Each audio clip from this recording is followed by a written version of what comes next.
beautiful baby for me? Sure thing, Elsie. Let's go.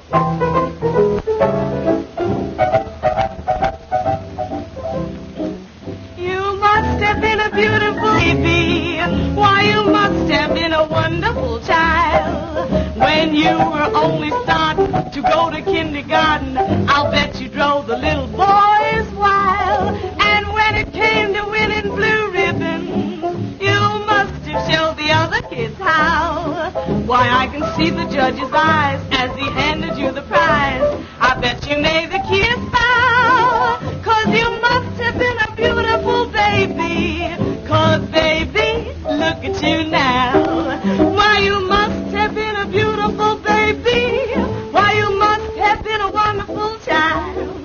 'Cause when you were only starting to go to kindergarten, I bet you drove the little boys wild. And when it came to winning blue ribbon, why, I bet you showed. Why, I can see the judge's eyes as he handed you the prize. That you made the cutest bow. 'Cause you must have been a beautiful baby. 'Cause baby, look at you now.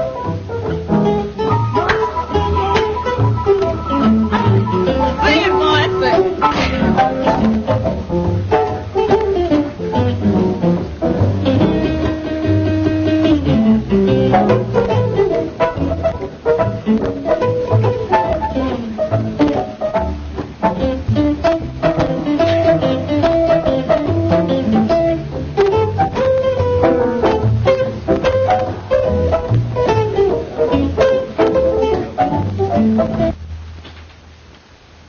Come in.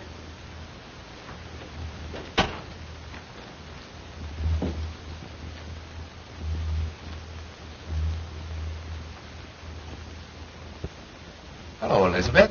What's on your mind? Heavens. What have you been doing? Hijacking somebody? May I sit down? By all means.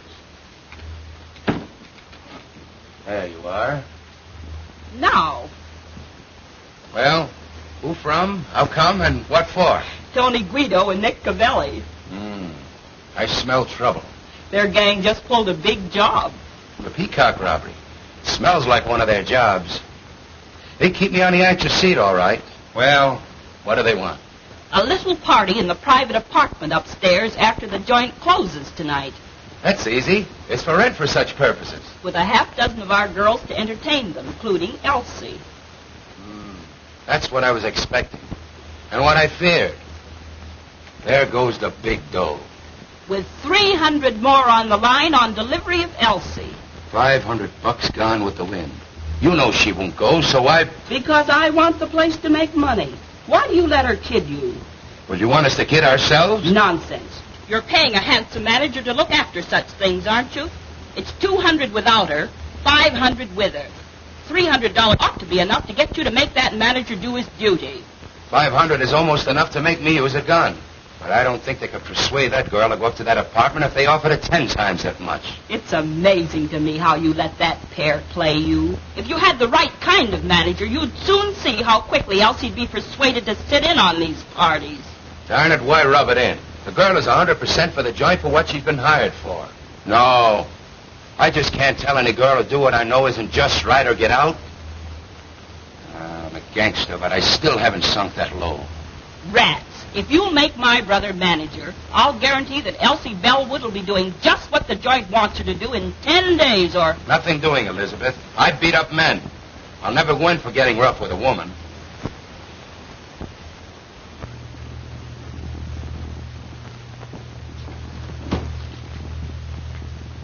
Oh, Mr. Farina. Yes? Step here a minute, please. Get a load of that specialty.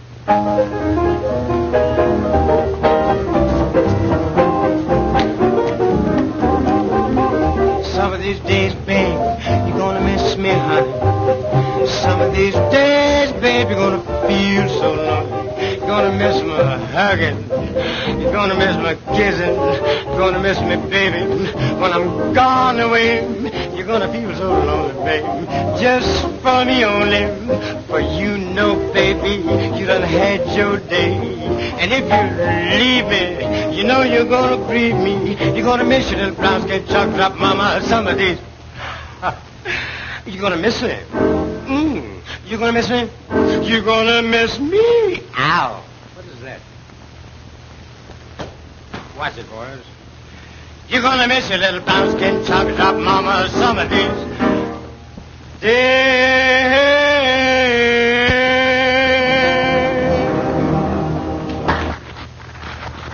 A manager should be able to entertain in case you come up short of an act some night. You saw that. Think it over, Mr. Farina.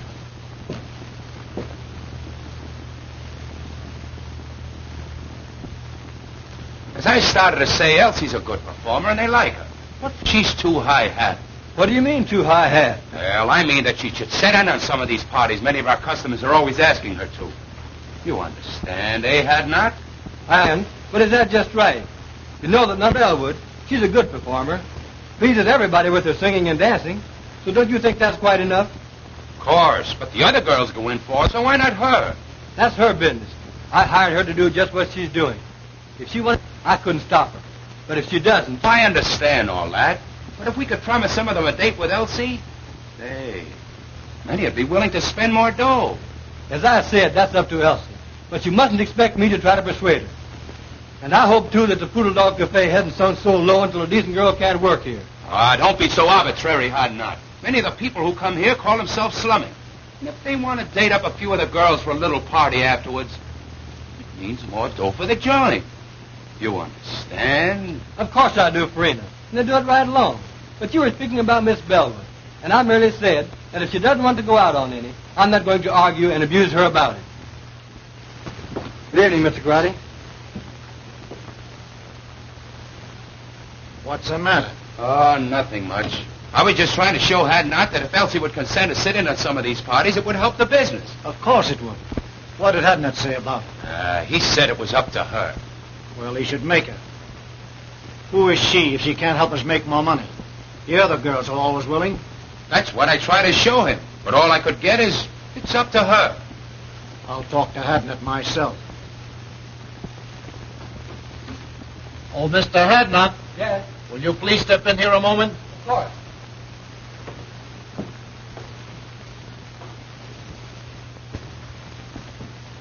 Have a seat. Cigarette? No, thanks.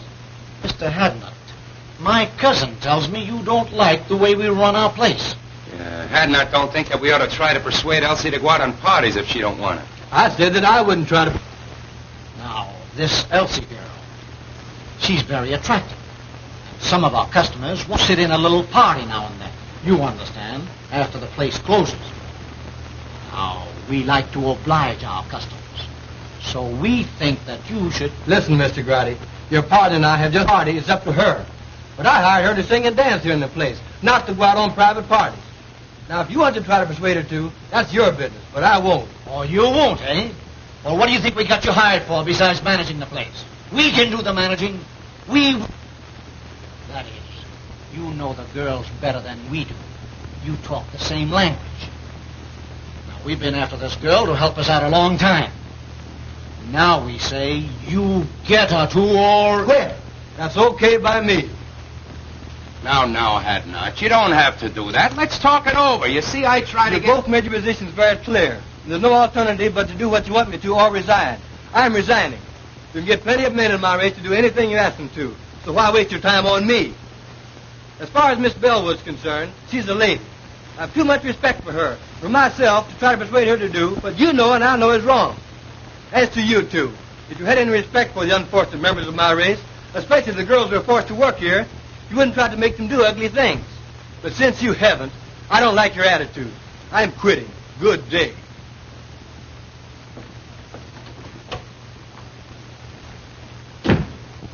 I was coming in to see Mr. Farina, and I couldn't help overhearing what was going on inside. What does he mean?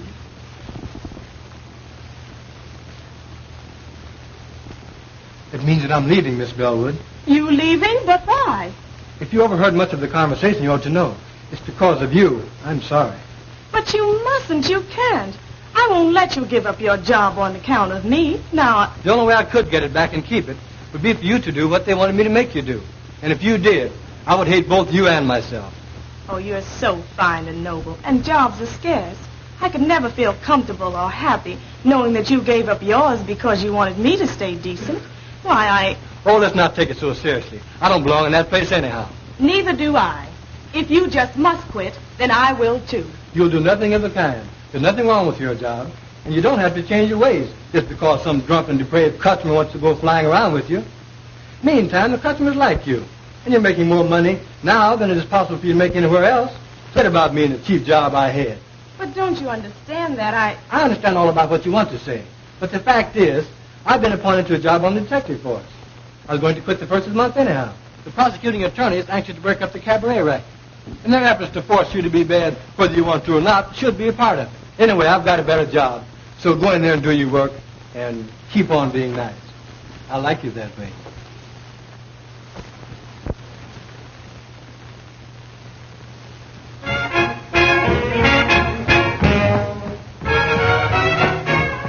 there's certain something in this world that I like best.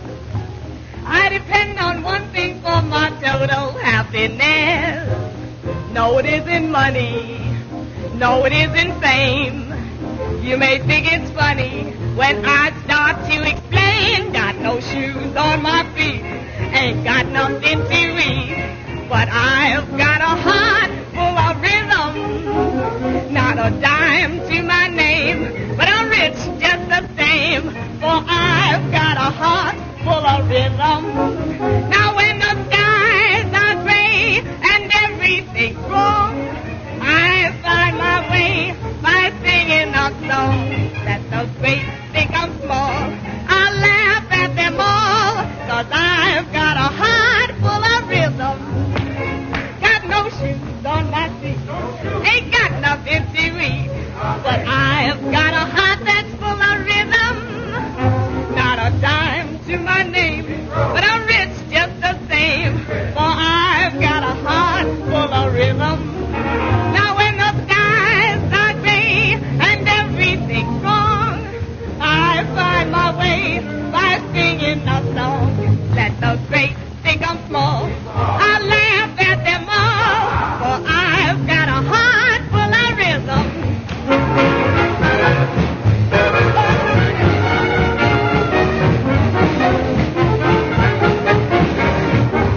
Now let the great think I'm small, I laugh at them all, but I've got a heart full of rhythm.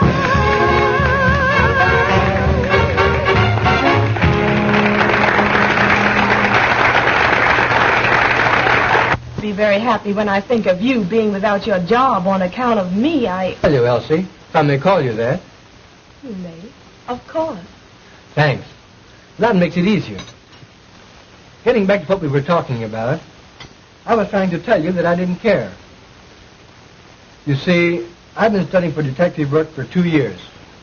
It comes under civil service. I took the examination. Thing is all right. I don't have to worry about a job for me any longer. With a better job, I can do more good. Naturally, I'm glad that I can now be more independent and stand up when the occasion rises for decent girls like you. I sure like you for that, and I shall always respect you. I hated to think that you had to suffer any inconvenience or embarrassment on my account. However, I like to think that the Negro race have such a terrible time. If we had a few more girls like you, maybe it wouldn't be as hard as it seems. By the way, did you happen to notice anyone hanging around to take my place? Yes, those Landry boys. Incidentally, distant relatives of mine. They're made to order for dirty work. They'd hardly stop at murder. So, I may have to quit after all. No, the customers like you too well. Just you stand pat, and they'll soon quit trying to persuade you. I hope you're right.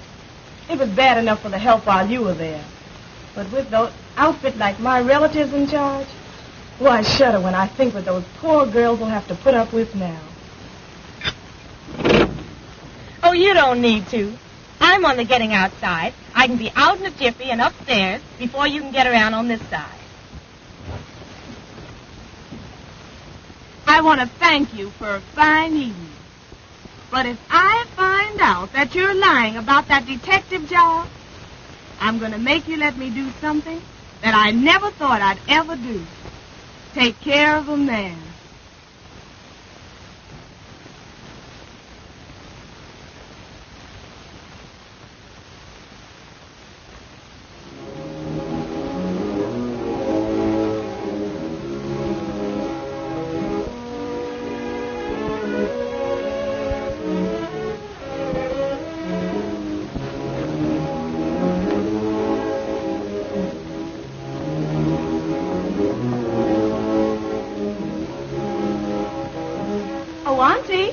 Oh, Auntie, are you asleep? You're playing possum on me tonight, Auntie. But why all the light? It'll hurt your eyes.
My man, I saw you give up your job tonight to defend a girl's honor. A girl almost a stranger to you. But she's a good girl, Benny. And you stood up for her and believed in her at the price of your job. That's what I call a man. You're all right, Mr. Hadnott. I'd like to see some other colored man give up his job on account of any girl. Why, he'd throw at anybody that would show him 50 cents. I'm sorry to say. And then take her back for him. Pretty rotten setup. But you're out of a job, Benny. You've got to live and get along until you find another one. Now, you may have this job that you mentioned, and you may have just said it to console me, but I'll find out. I've seen plenty of women taking care of men. Worthless, trifling, good-for-nothing men. And I've hated them for it. Isn't that funny? I want to take care of one now. You, Benny. But you're such a good man, Benny. But this is different. You've just got to be all right. I've just got to do this. I want to give you everything that I make and let you give me what you want me to have. Will you promise me you'll do this, dear? It'll make me so happy.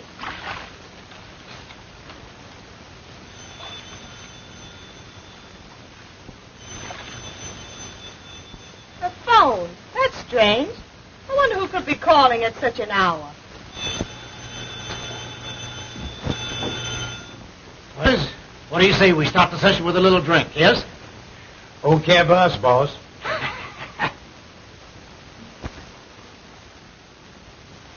What can you want to talk to my aunt about at this hour? Please give me the message. She's attended. But if you say that it's a matter of life and death, I guess I'll have to call her.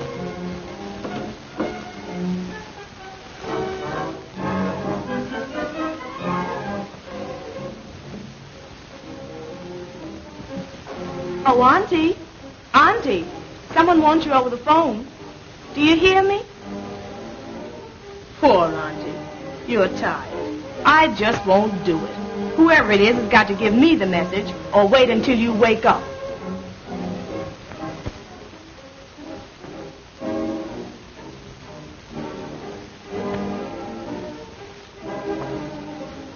Hello? Hello? Hello? Hello? Hello? Hello? That's strange.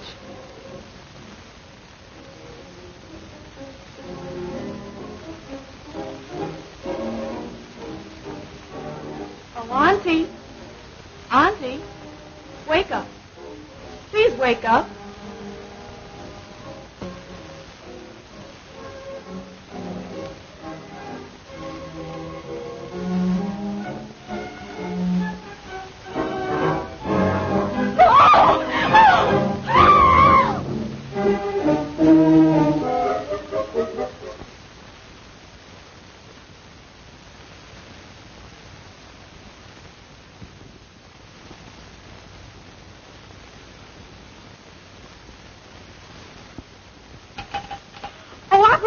Operator, give me the police station, please, quick.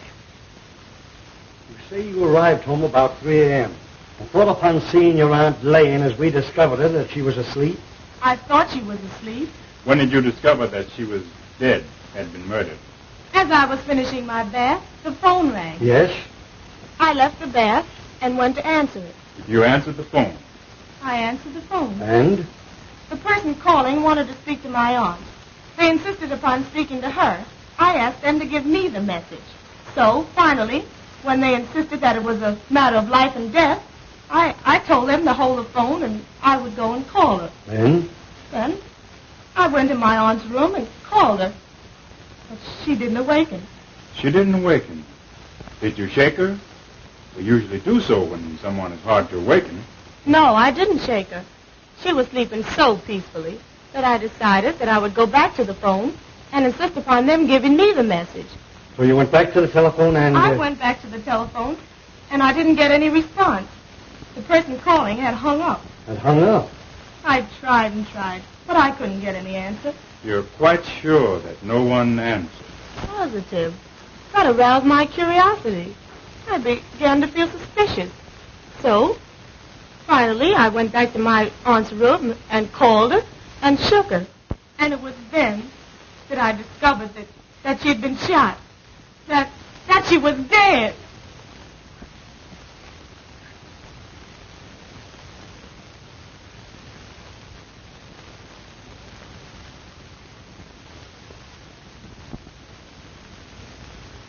Well, what do you think of her story? Sounds truthful. It does, and it may be. But in cases like these, one can never tell. It always pays to reserve decision until you learn more. That's true. Who is the girl? Her name is Elsie Bellwood. Do you know her? In a general way. I've talked with her. She's considered a very good singer and dancer and works at the Poodle Cabaret. I see. Do you know anything about her reputation, her character? She's in the show business, you know. This case seems to offer something. It is unusual. For instance, someone calls over the telephone and insists upon talking to a woman you can see it who has been dead for hours. And times the call when he knew the girl would have returned from her work and at such a late hour. If the girl is innocent in this murder, then someone who called knew something about who did it, if they did not kill her themselves. Now, if the girl killed her aunt, she would have had to leave the cabaret. I guess, say, between 10:30 p.m. and midnight. Go home, shoot her aunt while she was asleep, go back to the cabaret, go on with her work, and then come back here in an hour and call the police station. It's too complicated for the arresting officers. There's only one thing to do. We'll have to take her downtown and hold her. I'm sorry. She seems like a very nice girl and truthful. But somebody killed that woman. Now, as the girl was the only one here, there's only one thing to do. Take her downtown and book her. Come on. Does this mean that I'm under arrest? I'm awful sorry, but you are. Oh. And it means that you're going to lock me up? Put me in jail? Yes, I'm awful sorry. I'm not blaming you. There's been a murder, and the law has got to find out who did it. Well, there's no one else to hold it this time but me. So... If you have an idea who did it... No, not the least. Not the least. I can't imagine anyone wanting to kill my aunt. Poor auntie.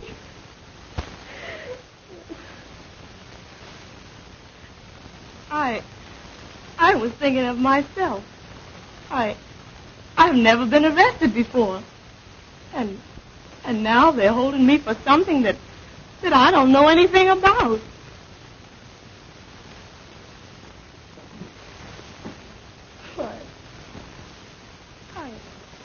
I'm under arrest. And they're going to put me in jail. Well, Wanzer, if you're sure... I'm not sure of anything. I merely feel that the girl is innocent. We should go easy on her until we get some more evidence. Well, I'll speak to the matron. But you understand, she cannot leave. But at least the room isn't a cell. Thank you. I've talked to the matron has a room here with a bed in it, so we're going to let you have it so you can get some sleep. Then when you're brought before the DA this afternoon, you'll be more rested and composed and think more clearly. You must be awful tired after such a night and all of this. Thanks. You're very kind. I am tired. Very tired. I feel... Oh, I guess I just don't feel anything anymore. I'll call the matron now. Do you know a lawyer? Have you some friends? I have no lawyer. I know a lot of people, but I'm afraid they won't understand this. I just don't know what to tell them. Do you have a boyfriend? No, A pretty girl like you? You must have somebody you like or who like... Oh, I didn't say that I didn't know anybody.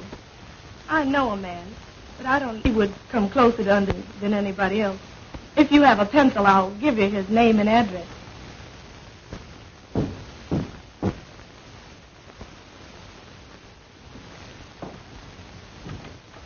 Hello, Wanzer. Hello, Hadnott. Come in.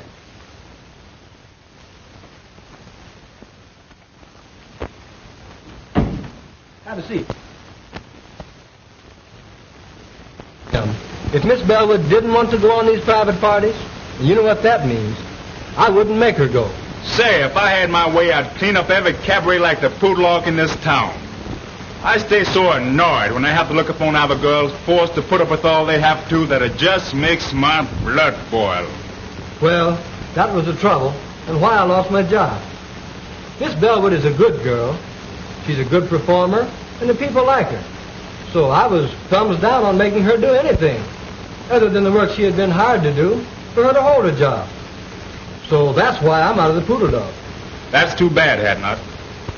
But what about your appointment to the detective force? That's gone through, and I'm starting to work the first of the month. Good. I'll be glad to welcome you. Thanks. But getting back to the girl, can you imagine her committing a murder? We couldn't even force her to go on a private party. I'm positive that she doesn't know anything about it. But this is the law, so you see what we are up against. Sure, I understand. Well, get your things on and come on down to the station with me, and we'll see what we can do. Of course. I'll be ready in a few minutes. Come in.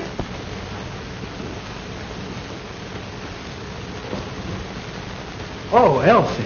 Benny, Can you imagine such a terrible happening? And to you. Mr. Wanzer brought me the news. I'm so sorry for you. Oh, yes. Mr. Wanzer has been very kind. Let me thank you again, Mr. Wanzer. I'm glad to have been of little help. I imagine you and the young lady would prefer to discuss this between yourselves. So you will please excuse me. Thanks. Now let's have a seat and you can tell me all about it.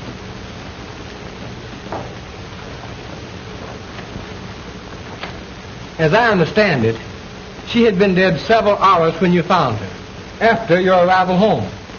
Oh, it was too terrible for words. Why, I walked about the house talking to her at intervals for about 15 minutes after and called, or maybe had called, to see if I had returned home. And when they found that I had and didn't know that she was dead, then that's the way it all ends. I can't even imagine beyond that. She was shot between 11 and 12 o'clock last night. Now, what time were you called? Between 3 and 4 a.m. She must have been dead at least 3 hours before the girl, according to her story, discovered the body. Just about. You know, this case offers something. Here are two colored women living alone together, who one finds the other mysteriously murdered. Now what? I've detailed Wanzer to investigate it. That's sensible. Being a colored man, he might be able to find out things that one of our other officers could not. And I expect him to uncover something by this afternoon. Come in.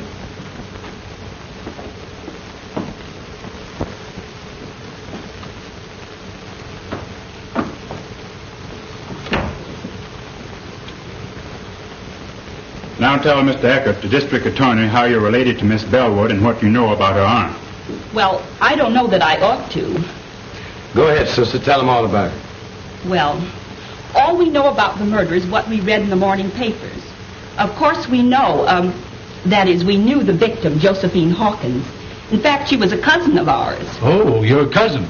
So you were related. All right, go on. And this Miss Bellwood was her niece and lived with her. That we have already found out.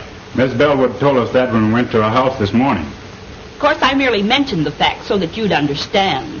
Now, what did this Mrs. Hawkins do? How did she live? You mean Miss Hawkins? She wasn't married, had never been married. Oh. No, she owned a beauty parlor that she ran downstairs in the same building. Have you any knowledge or idea how the expenses of the apartment were shared? No, I don't know.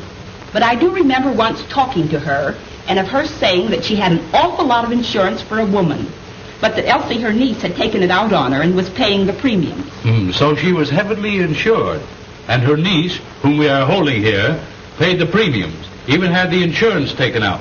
That's what she told me. Just when did she tell you that? Oh, 3 or 4 months ago, I'd say. That, of course, could be a motive for the murder. But we want to know more, Mrs. Green. The whole story. All you know. It's all right, Elizabeth. Go on. Tell them all you know. Well, Now, just a minute. Come here. You keep telling her to talk. How about you doing some talking yourself? What are you ordering her to tell? What do you know? Well, you see, I just got a job to manage the Poodle Dog Cafe last night. Oh, I see. You got a job to manage the Poodle Dog Cafe, and you got it last night. So what? Yes, he must tell all he knows. A murder has been committed, and the law must find the guilty persons. So tell all you know, if anything, about it. Well, we don't know anything much, mister. But you said the murder was committed between 11 and 12 o'clock last night. We were at the Poodle Dog Cafe from 9 o'clock last night, waiting to see Mr. Farina and Mr. Garotti about this job. At around 11 o'clock,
Gee whiz, I wonder when are those guys going to get around to me. We've been waiting here for 2 hours. I'm getting tired. Well, go on outside and catch some air. But we're going to keep on waiting until they send for you if it takes all night. All right, I'm going outside. I'll go along with you. What time is it, anyhow? 8 minutes to 11. Now, how long are you going to stay out there in case they send for you? Oh, I don't know. 5 or 10 minutes. All right. I'll expect you back in 10 minutes. Be sure you're back in 10 minutes, however. And I hope you get back before they send for you. So do I.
Glad to get out of that stuffy place.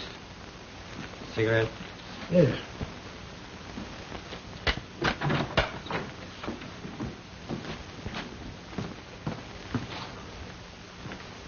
Oh, taxi!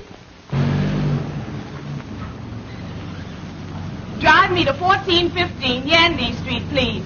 Quick!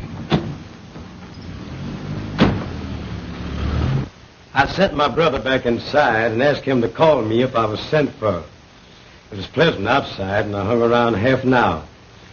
It was perhaps 25 or 30 minutes later when...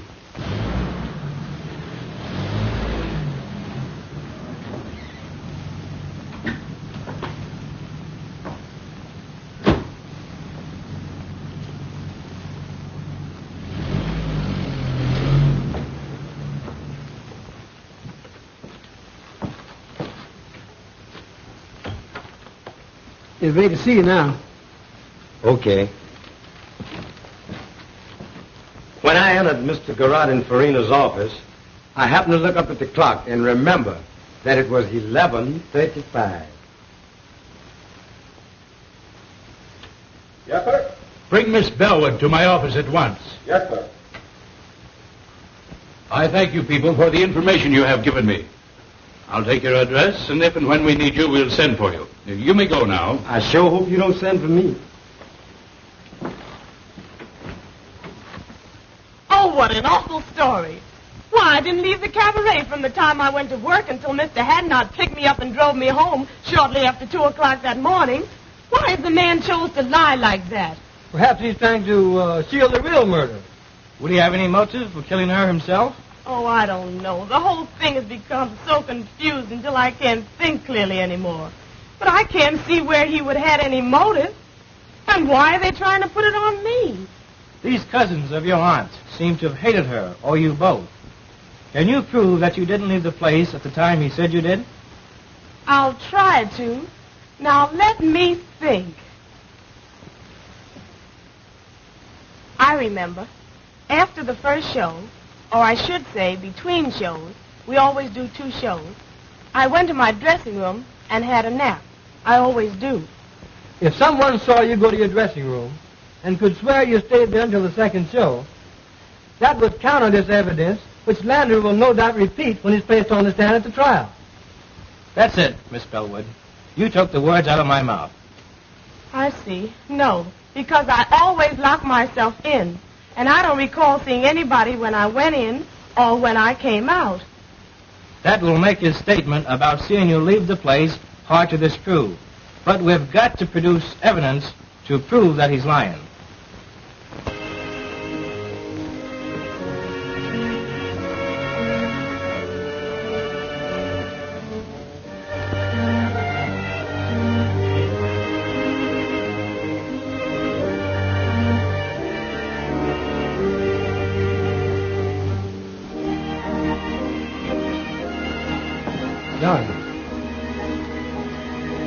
There's no use, Benny. Why give me false hope? Just leave me here to slowly succumb to this living death. I want to forget that I was ever born, and that I ever had any hope, and that I was ever a free person, once happy and hopeful. I can both understand and appreciate your hopelessness and despair, Elsie. But I want to tell you, dear, that I love you. Have loved you long before you even knew it. And that I've dedicated my life to righting this great wrong and setting you free. Since you didn't kill your auntie, somebody else did. So you see, I must ultimately succeed. And I will succeed. Oh, what you say sounds so beautiful, Benny. Well, I'm only a convict now, and I shall always be pointed out as a convict. You're a victim of circumstances, Elsie. You're not the first person to suffer this misfortune. When the guilty persons are brought to justice, you'll be a martyr, and no person can point a finger of guilt or scorn at you. I'm going to help you, dear, but you must help me to enable me to help you. Help you, Benny? How can I? Easily and simply. I believe Mrs. Green and her brothers either killed your aunt or hired somebody to do it. At least know who did. Either way, the truth is not before very long. Some Negro mixed up in this is going to talk.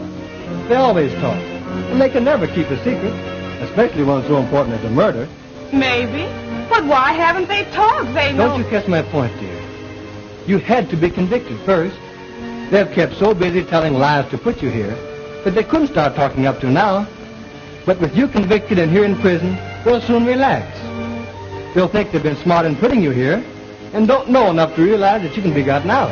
Their first move now will be to try to get the insurance money. I'll bet I'll be able to write you in less than a week if they've made application for it. I love you, dear. You're my great incentive. Kiss me.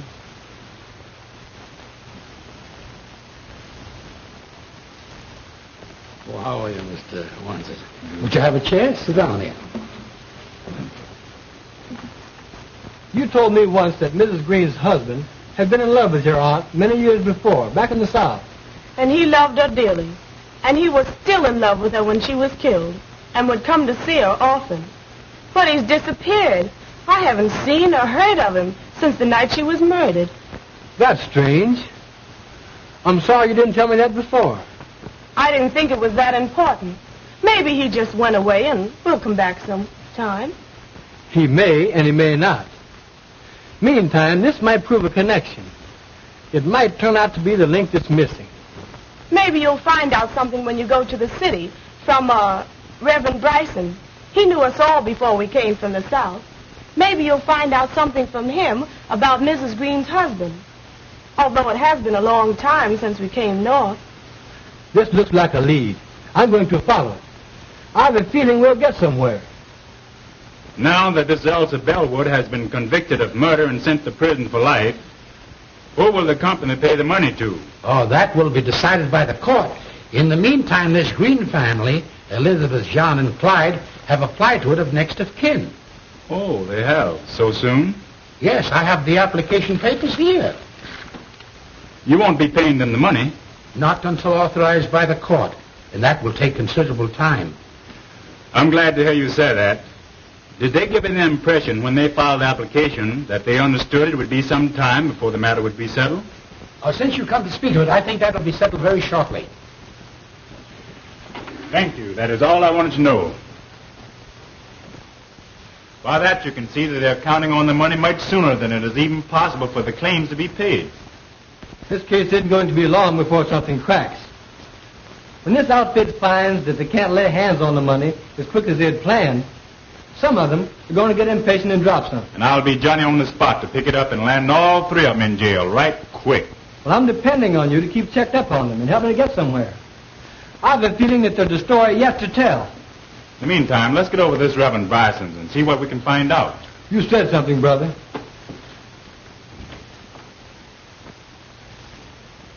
Be seated, gentlemen.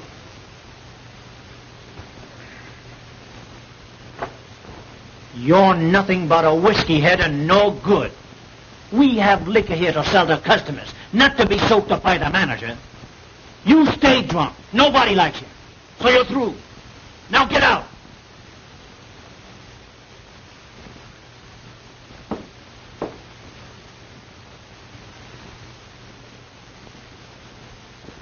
Yes, I know everybody that's involved in this unfortunate affair. I knew Josephine Hawkins when she was just a pretty young girl having beaus for the first time. I knew Elizabeth Landry when she pulled the trick on Ned Green that made them man and wife. She says that she's going to have a baby and that I'm his father. Are you? Maybe I am and maybe I ain't. You know I ain't the only one that's been running around with her. Well, that's the chance you take, young man. She has you charged with fatherhood. There's no alternative. What do you mean there's no alternative? Well, I mean that you must marry the girl. But I don't love her. Never did and never will. You know who my girl is. You know who I've been going around with. And I ain't afraid to tell you that I love Josephine Hawkins. She wouldn't come up with no tale like this. Why should she want me to marry her when she knows that I'm in love with her cousin? Well, that I don't know, young man. Now, you admit that you've been having clandestine affairs with that girl. She charges you with being the father of her unborn child. If you do not marry the girl, she'll have you arrested, put you in jail.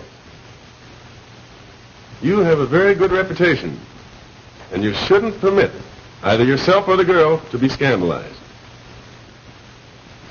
When you get ready for the ceremony, bring the girl here to me. Well, I married the couple.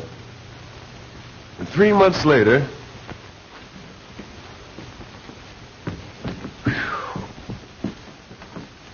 She lied. She's no more to become a mother than you are. She tricked me into marrying her, the dirtiest trick a woman could pull on a man. That's why I came to you to find out what could be done by it. Well, you might ask for a doctor's examination. And if the examination proves what you say, I think the court would grant you an annulment. I don't want to wait that long. I can't be bothered with no nerves. I'm leaving town. I'm afraid if I stayed here, I'd kill her.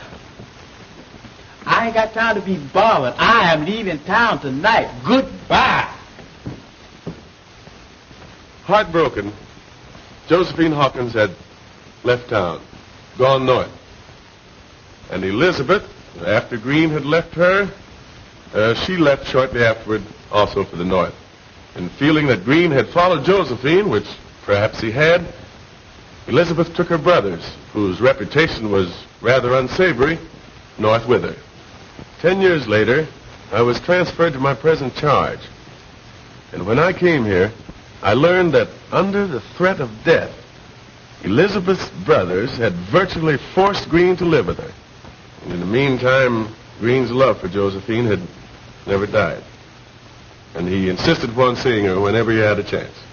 I think you have given us the key, Doctor, to the missing link in this tragedy.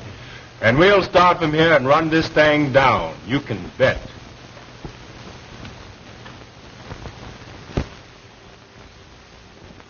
Here we are, broke, strapped. It may be months before we get this money, if at all, and you must keep pouring liquor down your dirty throat until the Italians get disgusted with you and kick you out. Oh, you make me sick. Well, what do you expect? You planned this whole thing. For 20 years, I've been a slave to your design. Ever since the time you tricked Ned Green into marrying you, everything has been subordinated to your convenience. The only way I've been able to keep up is to keep pouring a lot of rotten liquor in me. And I couldn't quit drinking. No, because I had that cheap job at the Poodle Dog Cafe. And just as soon as you get this money, I'll go out of your life forever. And you won't never need be bothered with me again. I'm sick and tired of the whole thing. And I'll be glad when it's through and all over with.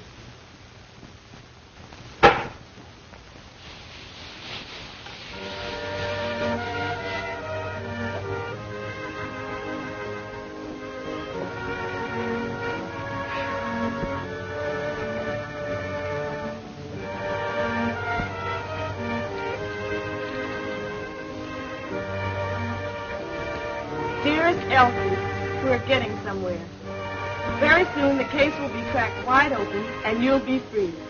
In the meantime, now and always, dear one, that I love you. Love you. Benjamin.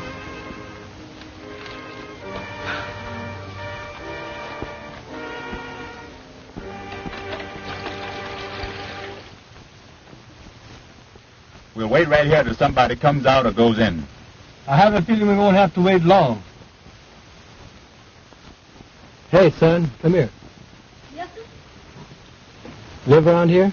Right across the street in that house with the yellow shades. How about the house next door? Mrs. Green lives there. Mrs. Green? Yes, sir, and her two brothers, John and Clyde. Nobody else? Well, her husband used to stay there, but he don't no more. He doesn't anymore. Why? I don't know. He just don't. He ain't been there in a long time. I think he went away somewhere. Anyway, he ain't there no more. But Mrs. Green's brothers, do they still live there? Oh, yes, sir. One of them's there now. He always is. The other one will be coming along soon. They eat about this time. And the other one will be coming along soon for his dinner. Which one's there now? John. He sleeps up until about this time. Then he gets up and eats. And then he goes down to the Maple Leaf Social Club. Maple Leaf Social Club, eh? Well, what time does he get back? He's never back before I go to bed, so I guess he gets back kind of late. Now, this brother John that you mentioned, does he work? They say he does. My papa says they gamble down there. And he does something. Thank you, son. Well, there's something for you. Oh, thank you, sir. Now, what time do you go to bed? About 9 o'clock, sir. About 9 o'clock. I see. How would you like to meet us, say, right here at 8 o'clock? We want you to carry a note. We'll give you another quarter. Oh, I'll be glad to, sir. Right here at 8 o'clock. Right here at 8 o'clock. But remember, don't tell anybody. We won't be able to meet you and give you that other quarter. Oh, I know how to keep my mouth shut. I'm studying to be a G-man. I won't tell nobody. Be sure that you don't. You can go now and meet us back here at 8 o'clock. At 8 o'clock? Don't tell nobody? I'll get you, mister. Goodbye. What's the idea, anyhow? I want to have a little talk with Brother John. A little private talk, and I need the boy to help me to arrange it. Let's go down to Morrison now for a glass of beer, and I'll tell you the rest when we get there. Now, that's the way we'll work it. Sir, that's a clever plan to have thought up all by yourself. Why didn't you think of it before? And why didn't Napoleon think of airplanes and howitzers? He could have really conquered Europe then. You go load the men into 2 cars and stop in the next block. They don't need to know what we're doing until we're doing it. I got you, Steve. Now, when I drive up, be sure and have your hand on your gun and be ready to get in the car and cover it. Understand? I got you twice. Okay, now going.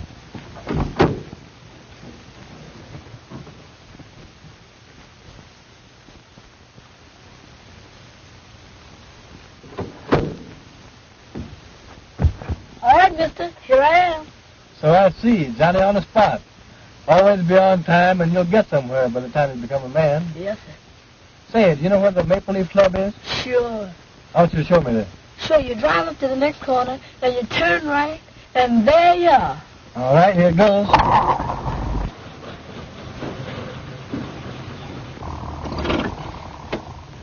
That's the club there, mister. Yeah? Well, go in there and see this man, John, and tell him that his brother wants to see him down there right away. You understand? Yes, sir. When you bring him here, I'll give you the other quarter. Now, when he's sitting here by me, you come around on this side of the car, and I'll slip it to you easy like. Yes, sir. Now, if you do just as I say and keep your mouth shut, it may be 2 quarters or half $1 that I'll be giving you. Yes, sir. You can go now.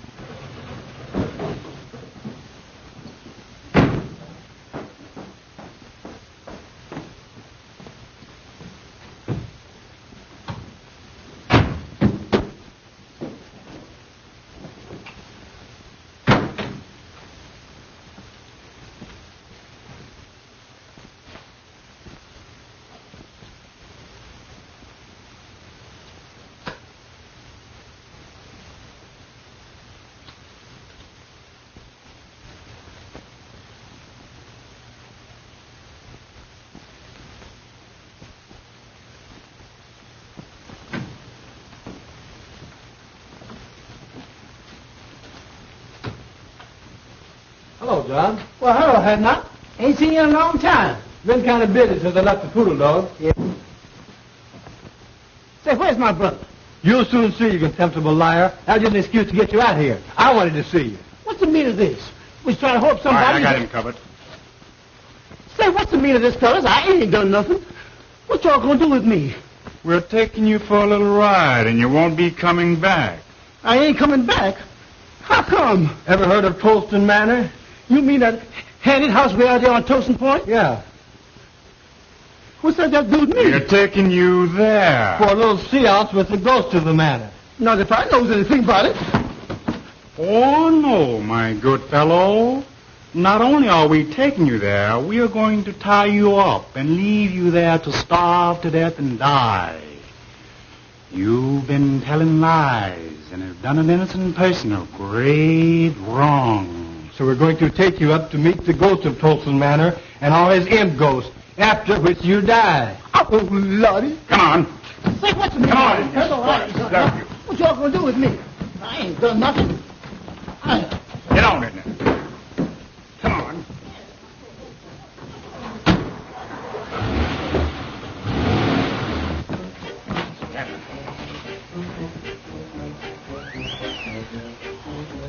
All right, Wanzer, make the light, please.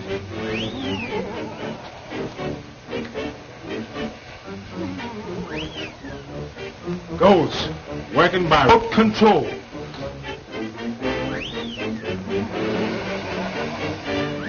I hear that the only living things that visit here are huge buzzards with pink necks and white gills who fly down through the chimney and pick the bones of liars like John here, whose lips have caused great suffering. They tie them to that post over there. And when the buzzards fly down and devour our bodies, old Thompson turned their soul into imp ghosts. And every night at 12... Great goodness, it's midnight now. When that hand reaches 12, the ghost I've heard appear. At the stroke of 12, now watch.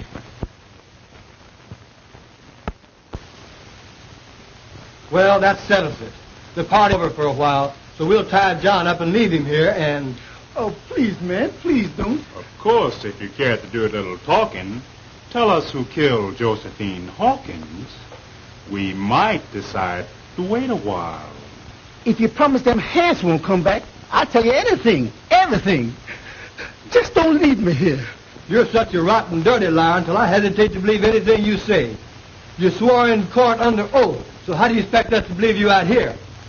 But I'll tell you why we brought you here, and why we're going to leave you here with these ghosts. You killed Josephine Hawkins. I killed who? Josephine Hawkins. And you lied about Miss Bellwood when you swore she left the cabaret and went home and shot her aunt. I didn't. What do you mean? I means I did lie about Miss Bellwood. So did my brother. But I didn't kill her aunt. Neither did my brother. I don't believe you. But we're going to tie you up and leave you here for the dirty lies you told on that poor innocent girl. We didn't kill her. I swears we didn't. But we did lie about seeing Miss Bellwood. And if you won't leave me here, I'll tell you all about it. Well, what do you think about it? Oh, I wouldn't believe this guy on a stack of Bibles. I don't see any use in wasting more time listening to this dirty liar. For if he'd lie enough to put an innocent girl into the penitentiary, we certainly can't afford to listen to him now.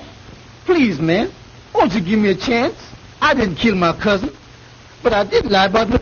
I admit that, and if you promise you won't leave me here, I'll tell you all about how it was done. Shut up, you lying skunk. I don't heard you say. Wait a minute. After all, we can listen to his story, and if we still don't believe it, we can tie him up and leave him here. Oh, well, if you insist. All right, you rascal. But the moment I'm convinced that you're lying, we're going to tie you up and leave you here. I thank you, mister. I ain't going to lie. You can keep me here until you prove everything I says. All right. We're going to listen to your story. But we warn you that the moment it begins to sound fishy, it ends. And right here you stay. I'm going to tell you the whole story. And ain't one word of it's going to be a lie. All right. Start from the beginning. Way back in the South, before any of you came north. Yes, sir. I sure will. Well, it started like this. My sister Elizabeth took Ned Green into marrying her. He was going with my cousin Josephine and was planning to marry her. But when Green learned the truth, he hauled off and left her and came north. Josie found out somehow Green was mad, so she hauled off and left too. My sister then followed Ned up north and brought me and my brother along with her. And lo and behold, she found Ned up here chasing around after Josie. That made her mad, so she had us go get him and scare him into living with her again. He tried to, poor fella, but he just couldn't get along somehow. You see, Ned was still in love with Josie and was always slipping out and seeing her. Then, just before the murder... You've made a slave out of me all of my life. Why don't you let me be and give me a divorce so I can go and marry Josie? You know I love Josie and have loved her always. We would have been happy if it hadn't been for your lying lips. I'll not let you alone. And I dare you to try to get a divorce. If you even as much as start to try, I'll have my brothers break your ugly neck. Same thing, year after year, the same thing. Well, you ain't never made me love you, and I ain't gonna try no longer. I'm leaving you for good, and I'm going to Josie. And if she won't run away and live with me, I'll steal into the house some night and kill her, shoot her in the head, then kill myself. That's what I'm going to do.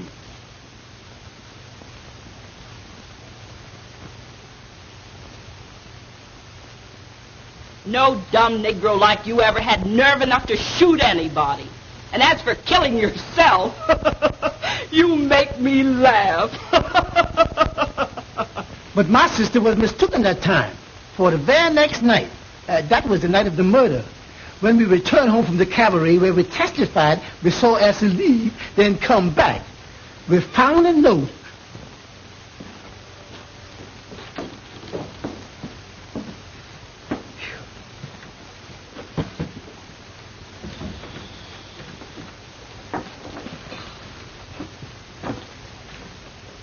Hey, sis, where's the bottle? What about a little drink? Oh, go chase yourself. You've had enough liquor tonight.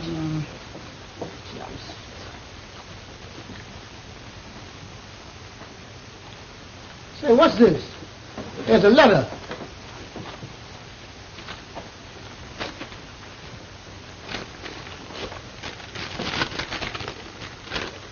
To my wife, I have done it. There is nothing to live for, so tonight I went to Josie's house and shot her through the head while she slept and turned on the light so her soul could find the way to heaven. With Josie dead, when you find this note, I will be dead too. I am going to tie a rock around my neck and jump off Tyndall's Bridge.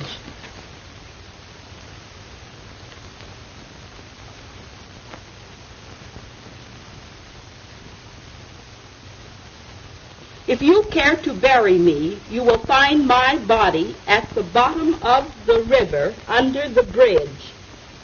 Unhappily, Ned. My sister then sat down and planned the rest. We knew exactly what time Elsie would come home. So she called up Cousin Josephine's house every 10 minutes, starting at 2 a.m. She finally got Elsie. She could tell then that the girl didn't know her aunt was dead when she said, I'll go and call her. And when she did, Lizzie hung up on her. She knew then that Elsie would find out that her aunt was dead, had been killed. Lizzie stayed up all night long, making up that lie about Miss Elsie leaving the cabaret and coming back, so as to make it look like Elsie did it. Then she rehearsed me and Clyde on how to tell it. We were scared they would mix us up. All the time we was at the district attorney's office, Lizzie kept on pinching me and Clyde to make us tell it like she rehearsed it. You see, she was after that insurance money, and she figured that if she could get Elsie convicted, why, she'd get it. Well, what do you think of it? Well, I guess we'll put him under arrest while we check on his story. And if we find Green's body... That'll reopen the case and set Miss Bellwood free.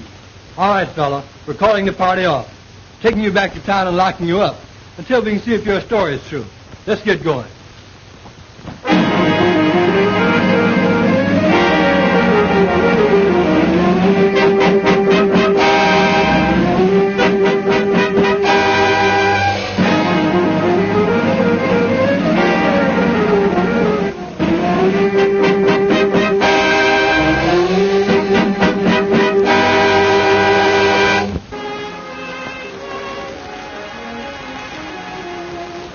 They're yours, dear. I'm giving them to you. Giving them to me? Now, what do you mean? Just what I say. They're yours, then, my darling husband. But Well, I'll explain. To begin with, I wouldn't have had them at all if you hadn't dedicated your life to the solution of the crime, which set me free. And next, for some strange reason, when I thought that you had lost your job on my account, I developed a means to give you my money, to take care of you if need be, until you got another job. Then suddenly, all I had been through began to happen. You saved me, you loved me, and you married me. And I love you. Now, after all this, if you want to make me happy, please take these checks, $15,000 worth, and do whatever you want to do with it. Will you promise me, dear? Such a peculiar request. Such a strange desire. But since you insist on making me a sort of guardian, I'll take the checks and establish a trust fund for our children, dear. That'll be all right?